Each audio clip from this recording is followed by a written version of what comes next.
வணக்கம். குருவே சரணம்.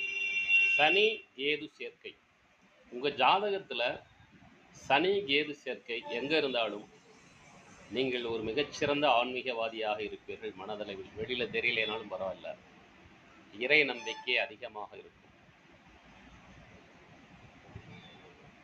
சனி கேது சேர்க்கை தாமதமான திருமணத்தை ஏற்படுத்தும்.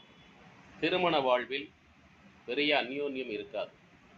ஜோதிடர்கள், வக்கீல், சிபிசிஐடி துறையினர்கள், ஆராய்ச்சி துறையினர்கள், விஞ்ஞானிகள், ஆன்மீகவாதிகள், இவங்க எல்லாருடைய ஜாதகங்களுமே சனி கேது சேர்க்கை அல்லது சனி கேது பார்வை கண்டிப்பாக இருக்கும். இப்படி இருந்தால்தான் இவர்கள் இன்ட்யூஷன் பவர் என்று சொல்லக்கூடிய மற்றவர்கள் அறிவுக்கு எட்டாத ஒரு விஷயத்தை பிரபஞ்சத்தால் உணரக்கூடிய தன்மையை உடையவர்கள். ஆகவே சனி கேது சேர்க்கை உடையவர்கள் விநாயகப் பெருமானையும் ஆஞ்சநேயப் பெருமானையும் முறையாக வழிபட்டு வந்தால் உங்கள் வாழ்வில் மன அமைதி பெறலாம். நீங்கள் செய்யும் தொழிலில் உச்சம் பெறலாம். வாழ்த்து.